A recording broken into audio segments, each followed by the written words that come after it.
Bharatiya Janata party Sankheda દ્વારા સેવા પખવાડિયા અંતર્ગત રક્તદાન શિબિરનું આયોજન કરવામાં આવ્યું હતું। ગુજરાતના પનોતા પુત્ર અને ભારત દેશના યશસ્વી વડાપ્રધાન નરેન્દ્ર મોદીના જન્મદિવસ અંતર્ગત ભારતીય જનતા પાર્ટી દ્વારા દેશભરમાં સેવા પખવાડિયાનું આયોજન કરવામાં આવેલું છે, જે અંતર્ગત સંખેડા તાલુકા પંચાયત સામે રક્તદાન શિબિરનું આયોજન કરવામાં આવ્યું હતું, જેમાં 12 વાગ્યા સુધીમાં 30 થી 35 યુનિટ થયું હતું અને સાંજે 3 વાગ્યા સુધી લગભગ 60 થી 70 થવા લોક લક્ષ્યાંક રાખવામાં આવ્યો છે।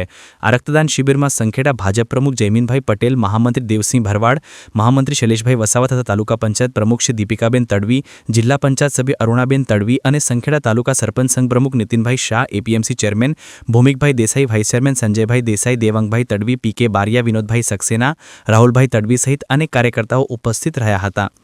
Sankheda bureau chief Surendrasinh Chavda, Sankheda. Bharatiya Janata party द्वारा सेवा पखवाड़ा निमित्ते जे नरेंद्र मोदी साहब जो जन्मदिवस निमित्ते सेवा पखवाड़ा उजवણી નક્કી થયેલ છે, એમાં તારીખ 17/9/2025 થી 2/10/2025 સેવા પખવાડા ઉજવણી છે। એ કાર્યક્રમનો ભાગરૂપે આજે બ્લડ ડોનેશન કેમ્પનું આયોજન રાખવામાં આવેલું હતું। આજે મોટી સંખ્યામાં યુવાનો દ્વારા બ્લડ ડોનેશન કરીને सेवा पखवाड़ा एक उत्तम उदाहरण पूરું પાડ્યું છે। ભારત માતા કી જય, વંદે માતરમ। ભૌમિક દેસાઈ, સરપંચ ભાજપ।